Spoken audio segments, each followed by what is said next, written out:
Батыс Қазақстан облысы Қаратөбе ауданы Алакөл ауылы Алакөл негізгі орта мектебінің 7-ші сынып оқушысы Сұлтанғали Нұрсезім.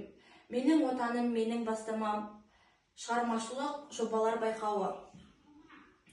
Менің отбасым сабақтастық құндылықтар және мәні. Жобаның тақырыбы анылар сөзі, тәрбие көзі. Жобаның мақсаты отбасындағы аналардың тәрбиесі арқылы қазақ халқының әдет-ғұрыптарын және ұлттық құндылықтарды кейінгі ұрпаққа насихаттау. Жобаның өзектілігі өз елін сүйетін, дәстүрін құрметтейтін, бойына ұлттық құндылықты сіңірген ұрпақты дайындау. Ұлттық құндылықтың бастауы отбасы. Отбасы табиғат сыйлаған кереметтердің бірі. Жеке адамның бойындағы ар-ұятын, ақыл-ойын, адамгершілігін, мәдениеттілігін тәрбиелеуде отбасы алғашқы қадам.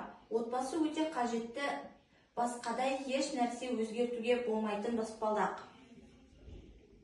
Отбасындағы құндылықтар: дәстүр, тәрбие, өнер. Ананың тәрбиесі ізгіліктің жарығындай бала жүрегін нұрландырып тұрады.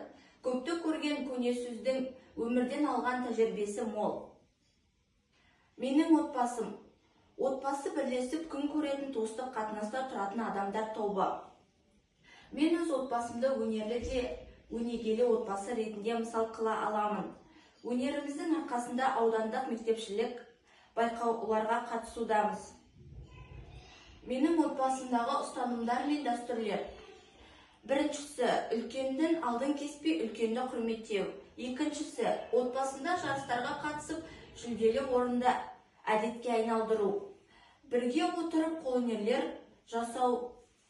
Төртіншісі, анамның айтқан ертегілері мен өсиеттерін құлақ түріп тыңдау. Қоғамдық іс-шараларға белсене қатысу арқылы мәдениетті, ұлттық дәстүрлерді, құндылықтарды насихаттау.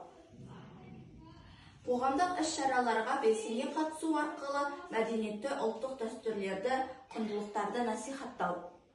Назарларыңызға рахмет.